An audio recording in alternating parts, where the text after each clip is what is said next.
Hello friends नमस्कार मु मधुस्मिता आपण मानक पुणी थे स्वागत जनाऊँ मोर चैनल फ्लेवर विथ मधु को। तो मो मो चैनल आज सेयार करने जाऊँगी केन्द्रापड़ा फेमस गोटे डिश जोटा कि हूँ रसाबली। रसाबली बहुत जनकर बहुत पसंद किंतु प्राय रसाबली तैयारी करने टी डिफिकल्ट हुए समस्त को। आज मुझे गोटे बहुत सुंदर और सहज उपाय आपण मानक रसाबली बनवा शिखेबी जोटा कि पूरा परफेक्ट रसाबली बनब। आगे चलतु आम देखी ना से दरकार पड़ता सामग्री गुड़िक और तार प्रस्तुत प्रणाली। जदि ये रेसिपीटी आपको भल लगे ताहले मो चैनल टी निश्चित सब्सक्राइब करने। देखंतु एठी मु करथिबा रसाबली केते सुंदर देखा जाउची एवं यह बहुत नरम होईची। देखंतु मु गोटे चामच साहाय्य को 2 खंड करछो केते स्मूथली 2 खंड हो जाउची। देखंतु मु एठी रसाबली पई 4 पैकेट खीर नेइची। मिल्की मूर क्षीर मुझे आपण मैंने चाहिए गाई क्षीर नहीं पारे कि अन्य किसी कंपनी क्षीर आप नहीं पारे। 4 पैकेट माने मुझे पाखापाखि 2 लीटर क्षीर नहीं। एठी मु चीनी नहीं गोटे बाउल। एठी मु किसी भिनेगार नहीं क्षीर को फुटेकी आम से छेना छिड़ेबा। एठी मु तेल नहीं आवश्यक मुताबक जदि मत दरकार पड़े मुझे किसी तेल नेबी। एठी मु मिल्क पाउडर नहीं पाखापाखि 2 स्पून। एठी मु खाइबा सोडा नहीं अल्प। मैदा नहीं मु 1 ରୁ 1.5 स्पून। सूजी नहीं मु 1 स्पून आ कुछ गुआ घी नहीं एवं 4टी अलैच नहीं। प्रथम आम गोटे पैन बसैबा से पानी गरम करबा। पानी टिके गरम हो गला परे से आम 2 पैकेट क्षीर ऐड करनेले। एबे देखंतु क्षीर को टिके आम फुटई नबा भलसे।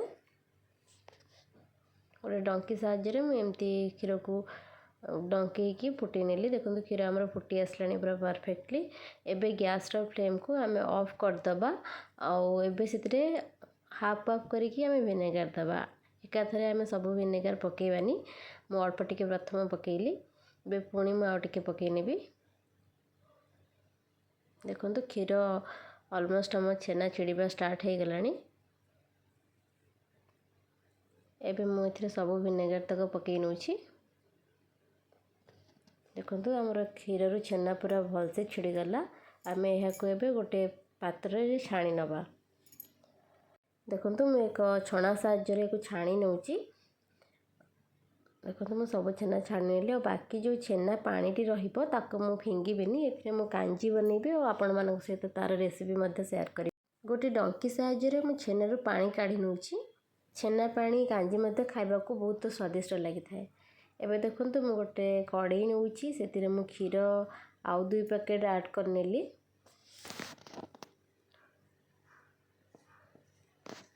क्षीर टिके हल्का गरम परे माने 2 मिनिट गरम होला परे मु मिल्क पाउडर रे ताको पकेकी भलो भाबे गोळेकी को जेमति बिंडा न हबो। जदि क्षीरटी अधिक गरम हो जिवो ताले मिल्क पाउडर बिंडा हो जाता है।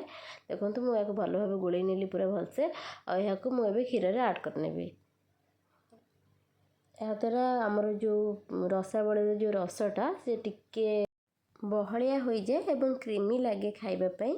तो सेति पई मु एथिरे मिल्क पाउडर ऐड करूची। देखंतु एमति भलो भाबे हम आपको गोळेई दबा। एबे सेतिरे आमे चीनी ऐड करनबा।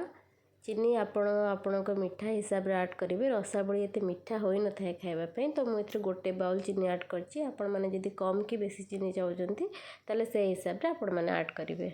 एबे हाको आमे मीडियम टू लो आंच रे फुटिबा को दबा। एबे सेई टाइम रे आमे गोटे प्लेट रे छेना रखि नबा।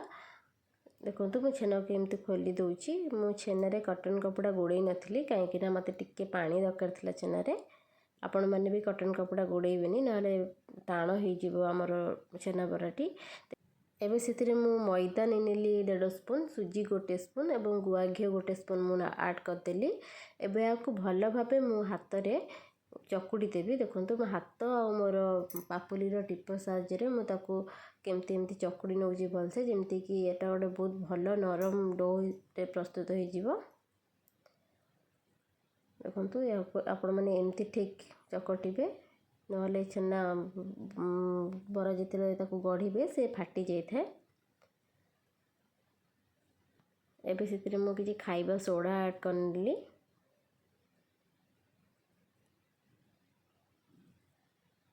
खाइबा सोडा आपण मैंने निश्चित अल्प ऐड करेंगे। यहाँ द्वारा छेना बराटी फुली थाए और क्षीर में पकड़े बहुत नरम हो जाए। देखो मुझे गोटे डो प्रस्तुत करनेली। एवं से मुझे छोट छोट बॉल शेप करने भी हेबू। देखो मुझे बेसी बड़ बॉल शेप करनी। गोटे छोट लेंबू शेप्र सब राउंड राउंड करके छोट छोट रखी। एवं हाथ में टिके पानी देकी मुझे बॉल्स गुड़ी को एमती चका चका करके एमती आमर बरा तैयारी हुए से सेप्रे करनेबी। और साइड्रे जो टिके फाटुची कड़ हाथ साहाଯ୍य टिप साहाଯ୍य मुझे जॉइन करनेबी। आप देखिए एमती सुंदर भाव आप गढ़े ना देखा भल लगे। देखो मुझे गढ़ी नौची बेसी पतला भी मुझे करूनी। मुझे गढ़ी आप एक्जाक्टली सेमती गढ़े। बेसी पतला कि बेसी बड़ मु करना।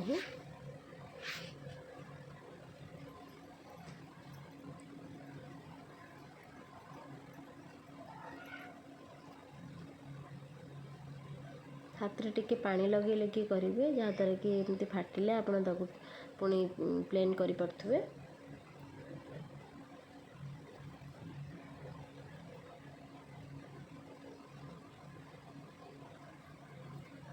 देखो केतिकी मोटा मु रखी। देखो बेसी पतला मु करना। एमती करके आम सबूक छेना को एमती बरा सेप्र करनवा। एबे चलते देखा आमर जो क्षीर आम फुटाऊे से अलमोस्ट आमर हो आसला। एबे से आम इलायची गुंड पकईदबा एवं यहाँ को आम गोटे साइड करनवा।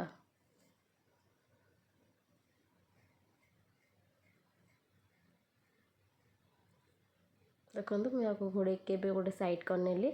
एवं गोटे पैन मु बसैबी। पैन किंबा कड़ाई आप बसई पारे। से मुझे तेल ऐड करी। मोर गोटे बाउल तेल सफिसीयंट है तो मुझे आउ कि तेल ऐड कर। तेल प्रॉपर गरम होगापर आम ए भी छेना बरा पकईबा। देखो तो तेल पूरा भलसे गरम होता दरकार ना टाण हो। देखो गोटे पर गोटे मुझे पकईदेली। आपण मैंने देखिपे कि सुंदर फुलिकी सब ऊपर को उठी आसूची। पूरा या गोल्डन करके आप छाणी ने। गोल्डन करके छाणिले ही या क्षीर पड़े बहुत भल लुक आसता है। जमा धड़ा रखिए। आपण मैंने एपट सेपट करके या भल भाव छाणी ने गोल्डन ब्राउन करके पूरा।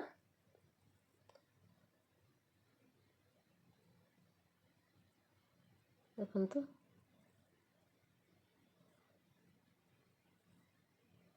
आस्ते आस्ते आम गोल्डन ब्राउन हो आसला। गैस फ्लेम को मुझे जमा भी कमई ना। ये मुझे हाई रे रखी कहीं छेनाटा बहुत जल्दी हो जाए। आउ हाई रखिले आमर बहुत जल्दी गोल्डन कलर हो आम यहाँ क्षीर में पकई पार। यही टाइम रे जब गैस फ्लेम लो रुहे ताले बरा गुड़िक बहुत टाण हो जाए या खाइबापी बिल्कुल भी भल लगे। तो मन रखिए यही टाइम रे गैस फ्लेम को हाई रखिए। हाई रखिकी आपण मैंने बराटी को छाणी ने पूरा भलसे। देखो बरा आमर पूरा प्रॉपर गोल्डन ब्राउन हो सारा। आम यहाँ गोटे छणा साहाଯ୍य छाणी नवा और सांगे सांगे आम क्षीर या पकई नवा।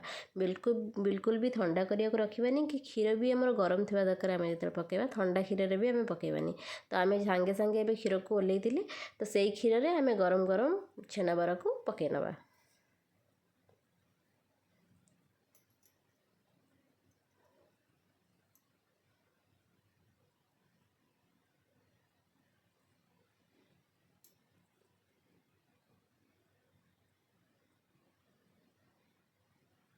देखो मुझे क्षीर को पकई नेबी। क्षीर मोर गरम अच्छी। देखो आउ कि छेना बरा को मुझे छाणी पकई नेली। सब गुड़ाक मुझे गोल्डन ब्राउन करनी। एवं गोटे खड़िका साहाଯ୍य मुझे या बुड़े नेबी।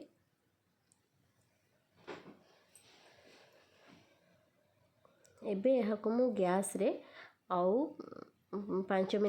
5 मिनिट नहीं 2 ରୁ 3 मिनिट जाए मुझे फुटेदेवी। देखो आमर कड़ई साइड्रे जो सब क्षीर सर लगी एमती कोरी नेली कहीं क्षीर सरटा एमती रसावली उपर थिले आम पाटी को खाइबा को बहुत स्वादिया लगी था। तो 2 मिनिट मुझे फुटेदेवी भलसे पूरा। आपण मैंने यहाँ न फुटेकी पूरा गरम गरम करके आप क्षीर में पकईला 2 घंटा रखिपारे 2 घंटा पर पूरा प्रॉपर क्षीर पीजी और नरम हो कि जल्दी मोर गेस्ट आसबार अच्छा तो मुझे जल्दी चाहूँगी तो मुझे 2 मिनिट फुटेदेली और यहाँ अध घंटा रखिदेली। देखो अध घंटा पर आमर रसाबली संपूर्ण रूप प्रस्तुत हो सारी क्षीर भी केते पूरा बहलिया देखा जाउची देखंतु। एबे मैं गोटे प्लेट को काढ़ी नौची। देखो रसाबली आमर संपूर्ण रूप प्रस्तुत हो जाइए। जदि रेसिपीटी आपको भल लगी था मो चैनल को निश्चित लाइक शेयर कमेंट और सब्सक्राइब करने। Thank you.